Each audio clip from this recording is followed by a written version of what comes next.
لقيته سايبلي رسالة بيقول لي: أنا آسف، أنا دلوقتي مسافر شهر العسل مع مراتي الجديدة. مراته دي اللي أنا خليت جوزها يتجوز عليها. يعني إيه؟ يعني أنا طلقتها من جوزها علشان جوزي أنا اللي يتجوزها؟ هحكي لكم الحكاية من البداية علشان تفهموا اللي حصل. بس قبل ما نبدأ بدعوكم تعملوا لايك للفيديو واشتراك للقناة، وياريت تفعلوا الجرس علشان يوصلكوا كل جديد بنعمله. أنا صفاء، عندي 30 سنة، اتربيت في أسرة بسيطة جدا. اتجوزت دكتور، مامته تبقى بنت خالة ماما. جت مرة وشافتني، عجبتها جدا وطلبت ايدي من ماما لابنها.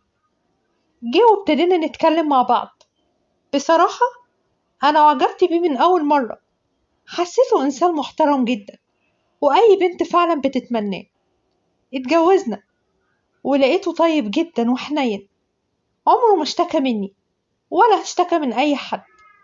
بني آدم طيب جدا، وعمره كمان ما جاب سيرة حد، ولا بخير ولا بشر. جوزي كان صاحبه الأنتيم وتوأم روحه ابن خاله، هو كمان دكتور. درسوا مع بعض واتخرجوا. هو كل واحد فيهم تخصص مختلف، بس عمرهم ما بعدوا عن بعض. ابن خالة جوزي اسمه عمرو. طبعا عمرو بعد ما اتخرج اتجوز واحدة زميلتهم كانت معاهم في الكلية، دكتورة برضو، اسمها رانيا. بس أنا شايفة إن رانيا واحدة مغرورة، شايفة نفسها. عمرها ما جت تزورني ولا حتى فكرت في مرة إنها تعزمني عندها في البيت، على العكس من عمرو. جوزها كان كل أسبوع بيجي عندنا. جوزي بيعزمه يجي يتغدى ويقعد معانا. دايما كان بيقولي: أنا عمري ما بعرف آكل أكل بيتي زي عندك، علشان كده أنا عمري ما رديت العزومة وعزمتكوا عندي، لأن اللي عندي مش بتعرف تطبخ خالص. كنت دايما أقول حرام دي تكون مراته، ده مفيش أي توافق بينهم خالص. دايما بحس إن هو مش عايزها ولا عايز يكمل معاها، بس ابنه هو اللي منعه من خطوة الطلاق لأنه روحه فيه. علشان كده راضي وساكت. كنت كل ما بقعد أنا وجوزي نتكلم وأقوله: يا ما نفسي أشوف عروسة لعمر، عروسة كده على ذوقي تستاهله بدل اللي معاه دي. كان جوزي بيزعل جدا ويقولي: ما تخربيش حياة غيرك، محدش اشتكالك، خلينا في نفسنا أحسن. بس أنا ما سمعتش لجوزي، وكل ما كنا بنقعد مع بعض نتغدى كنت بحاول ألمح له وأقول له: أنا ياما كنت بتمنى لك تتجوز واحدة طيبة تبقى معاك دايما لما تيجي تزورنا، نسافر مع بعض، نخرج كلنا مع بعض زي أي صحاب، نبقى احنا الأربعة والولاد معانا. كان يرد عليا بهزار ويقولي: أنا من إيدك دي لإيدك دي، جوزيني واحدة من إخواتك ولا حاجة. بس يا ريت، أنا إخواتي كلهم متجوزين. بس جت في بالي فكرة إن أعرفه على بنت خالتي، هي دكتورة برضه ولسه متخرجة، وأي حد بيشوفها بيحبها على طول. كلمتها فعلا وقالت لي: خلاص اعزميني، ولو شفته وعجبني ساعتها قرر هنعمل ايه. فضلت امدح فيه واقنعها بيه، وكمان اقنعتها انه هيساعدها في مستقبلها لانه دكتور زيها. حسيتها اقتنعت، واتفقت معاها ان اليوم اللي هعزمه فيه عندنا هقول لها عليه، وهتفق معاها تيجي صدفة اليوم ده. وفعلا جه اليوم اللي عرفنا فيه إن عمرو عندنا، وكنا قاعدين على السفرة. بعت رسالة لبنت خالتي واللي كانت قاعدة في كافيه جنب البيت، وفعلا واحنا قاعدين لقينا الباب بيخبط. قمت فتحت، عملت نفسي مش عارفة مين اللي بيخبط، واتفاجئت. عملت ان انا اتفاجئت لما شفتها. سلمت عليها وجبتها على السفرة علشان تقعد معانا. سلمت على جوزي وعلى عمرو، واتأقلمت على الوضع بسرعة جدا، ودخلت معانا في الكلام بكل تلقائية. وببساطتها وروحها الحلوة قدرت تجذب عمرو ليها، وبدأت كمان تفتح مواضيع وتجبر كل اللي قاعد إنه يسمعها.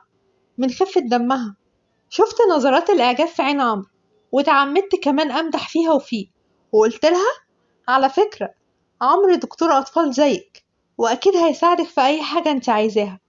ابتدت تسأله عن حاجات في الطب، وانشغلوا في الكلام لدرجة إنه لأول مرة نسي ميعاد العيادة بتاعته، وخدوا أرقام بعض. واتفقوا إنهم هيتكلموا علشان هيبقى يبعت لها شوية حاجات أكيد هتستفيد منها.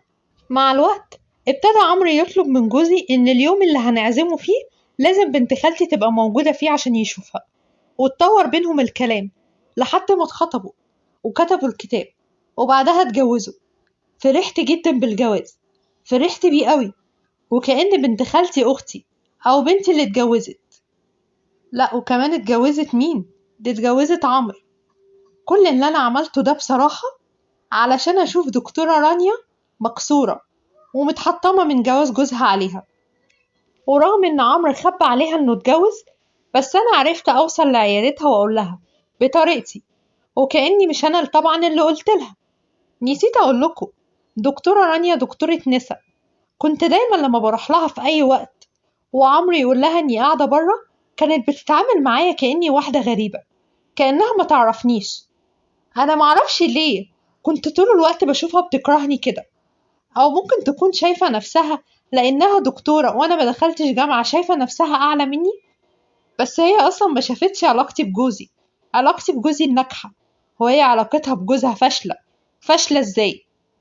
أول ما عرفت إن جوزها اتجوز عليها طلبت الطلاق، ولما مرضيش يطلقها رفعت عليه خلع عن طريق واحد قريبها شغال محامي، وكأنها لما هترفع خلع هي كده هتنتقم لكرامتها.